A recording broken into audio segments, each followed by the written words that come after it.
Batata, ba mama, bandeko wa bolingo, mbote na bino. Boye malamu na mayangani na Politique TV. Nazali wabino Patrick Chimanga, tata ya mayangani. Mwana ya mama Christine Kalanga. Mpeto leki mbala moko na maitoko lobela na to solo la politique na biso ya lelo. Tovakene na kolobela coup d'état raté na Kinshasa na République démocratique du Congo. Onto na yako manyolela bino na lombangu tentative ya coup d'état na Kinshasa RDC. Nungu ezali mingi kati ya ba Congolais. Bobangi ezali mingi kati ya ba Congolais. Pe ba Congolais bazali komitu na mituna. Ezala baye ya diaspora, ezala baye ya kati ya mboka. Si tentation to tentative ya coup d'état na kati ya Kinshasa. Est-ce que basali coup d'état na Kinshasa to basali coup d'état te? Na yena lombangu pona komanyolela bino ete ya solo ezali na groupe ya batu, ezali na groupe ya batomboki badongolo misu o bamekaki kosala coup d'état na kati ya Kinshasa o ezali capitale ya RDC na mokolo ya le 18 mai 2024.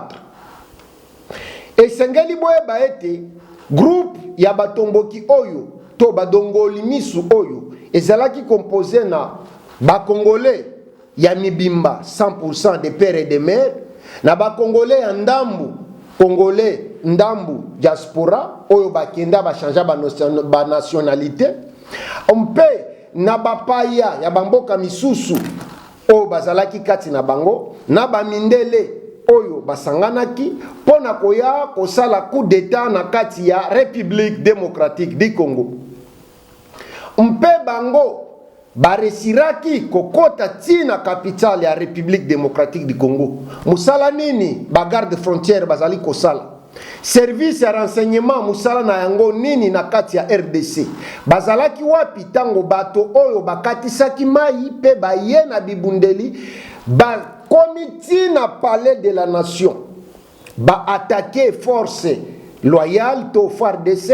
ba bomi ba garde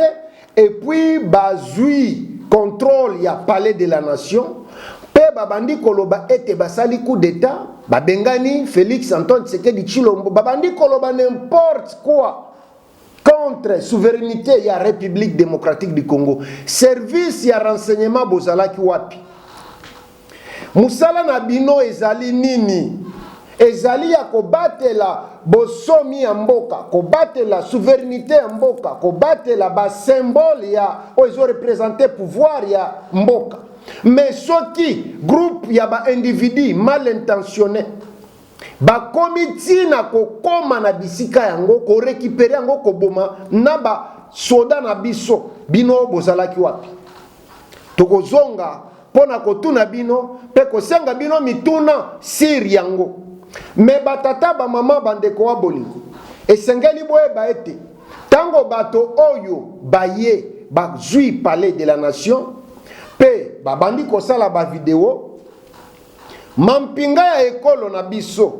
bana mboka mampinga ya ekolo FARDC bendele ekweya te atako bazalaki distrait tango banguna oyo balekaki bango ba récupéraki rapidement situation to contrôle ya situation mpamba te. Esengeli ngai na informe bino ete batomboki oyo babomaki bango babomaki ba misusu pe bakangaki ba misusu na za awa te pona kosala publicité na bango me nakolakisa bino musala mampinga ya ekolo na biso FARDC basali nazolakisa bino leader na bango oyo na kombo ya Christian Malanga oyo abanda koloba n'importe quoi mampinga ya ekolo ba neutraliser ye oyo na banzi bozo mona ye et bazui pe quelque ba misusu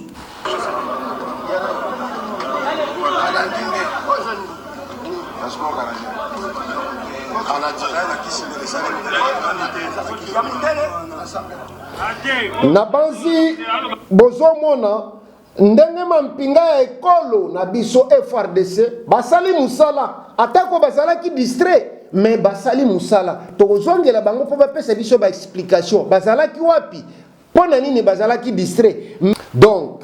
ndenge tozoloba na bino boye batata bamama bandeko bolingo boyeba ete mampinga ya ekolo ezwi contrôle la situation.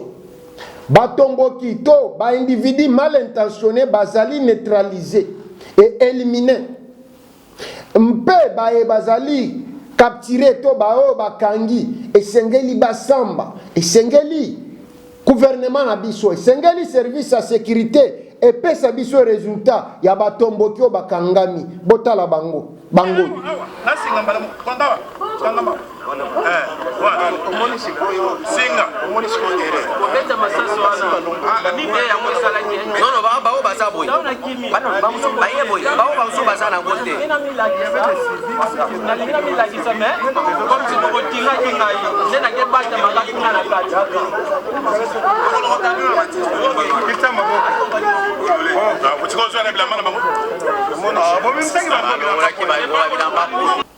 donc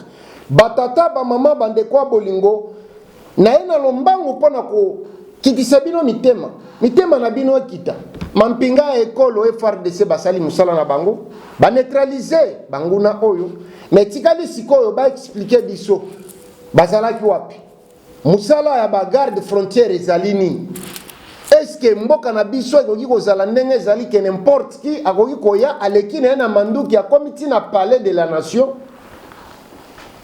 esengeli baexplike biso mpe bato oyo bayebisa biso banani bamotive bango banani bazalaki nsima na bango banani batindi bango epuis banani bafinancie bango mpo tomoni kati na bango bazali bikolo ya kokesana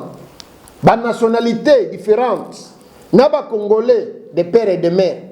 esengeli baexplike biso ezali devoir ya mampinga ya ekolo mpe justice ya RDC emekana kopesa biso explication. Batata bamama bandeko wa bolingo mboka na biso ezali na se agression tozali agressé epai ya Rwanda oyo azo utiliser ba terroriste na ye to grippe terroriste na ye na kombo ya M23 pona ko déstabiliser République démocratique du Congo pona ko piller nkita ya République démocratique du Congo pona ko boma population congolaise ndenge tozoloba na bino boye bandeko na biso to ba Congolo ya Est bazali kokima bandako na bango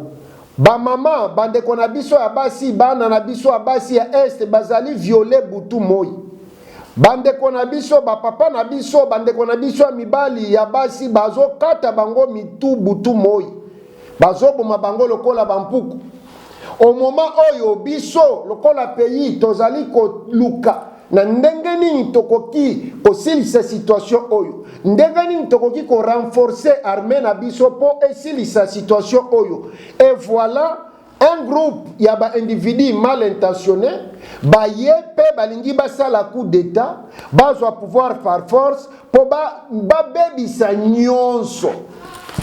congolais azonga moumbu ya libela nkita na biso ezala ya koyibama ya libela et merci na mampinga ya ekolo bana mboka a FRDC bendele ko ya te bosali musala malamu bo défendre pays bo défendre souveraineté ezali nde bongo batata ba mama bandeko bolingo oui ba congolais misusu bazo sepela te na ndenge mboka ezali kotambola ba congolais misusu bazoloba pasi eleki ba congolais misusu bazoloba nzala eleki ba congolais misusu bazoloba insécurité eleki mais bango nyonso tu bazali na posa ya solution na nzala c'est-à-dire babanda kolia solution insécurité c'est-à-dire sécurité zonga mais balobi te ke un groupe ya bato moko boye bakende kozwa pouvoir par force mais tokozonga wapi est-ce que démocratie kokende liboso ngai lokola journaliste ngai lokola mopanzi sango nazali ko condamner acte oyo ya tentative ya coup d'état na République démocratique du Congo nazali contre na yango et nazali contre ba congolais nyonso to bazo kanisa na même sens mpamba te soki olingi ozwa pouvoir le kana nzela maponami kende na nzela élection selon constitution na biso lobi pour le cas nto koma ko diriger mboka esengeli population ba voter yo kende na campagne présenter idée na yo teka idée na yo na population expliquer population peser la population voter yo ceux qui ba voter yo savoir bravo ceux qui ba voter yo teka nga motema eza makambo ya mais ko kende kosala ba rébellion lokola nanga na ba congolais misusu komeka kosala coup d'état lokola batomboki oyo ezali mabe makasi ezali contre constitution et nazo condamner yango à 100%. Merci na mampinga ya ekolo na biso FRDC bana mboka mpamba te bango basali musala na bango na lolenge sengeli basala tomoni motomboki oyo soki ya Christian Malanga koloba n'importe quoi koloba bilobela koloba n'importe quoi mais voilà ndenga zolala voilà les voici les messieurs qui parlaient de n'importe quoi contre la République démocratique du Congo ye oyo aza kolala mampinga ekolo esali musala na yango est-ce que un individu comme ce monsieur akoki koya ko menacer République démocratique du Congo mais mampinga ekolo esengeli soki bosilisi kosambisa bato oyo bomeka ko expliquer biso bino bozalaki wapi mpamba te tomoni FRDC esali pe communiquer basali communiquer na bango pona koyebisa biso ete ba maîtriser situation donc esengeli na lakisa bino mwa extrait ndenge FRDC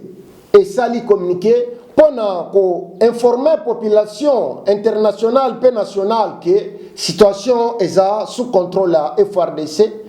batomboki bazali neutraliser mitema na bino ekita bino nyonso tu bozala ko benga tata mayangani Patrick Chimanga tata mayangani mwana mama Christine Kalanga boye ba ete situation ezali maîtriser pe moi extrait ya communiqué ya FRDC yangoyo na tongo ya lelo dimanche démocratique du Congo demande à la population de vaquer librement et tranquillement à ses occupations. Les forces de défense et de sécurité ont la parfaite maîtrise de la situation. Nous y reviendrons avec force détail et images à l'appui. Donc bouti kolanda batata ba mama bande kwa bolingo o azali moko ya mampinga ekolo o ya uti ko pesa communiquer pona ko yebisa bino ki bozala mitema ko kita ngala o baimboka basosola malamu boka na mnoko na lingala mampinga maikolo Congo mayebisi na baimboka mpe bato ya bikolo situation ezali bien maîtrisée batata ba mama bande kwa bolingo na banzi bolandi yango nyonso tu ngai na bino tongonani mbala sima botika la malamu tika ete kimia ezala na mabota na bino na bisika nyonso tu bozali botika RDC na maboko ya Nzambe botika mampinga ya ekolo na maboko ya Nzambe botika bakonzi ya ekolo na maboko ya Nzambe nga na bino tomonani mbala sima. Merci beaucoup. On paie. Goodbye.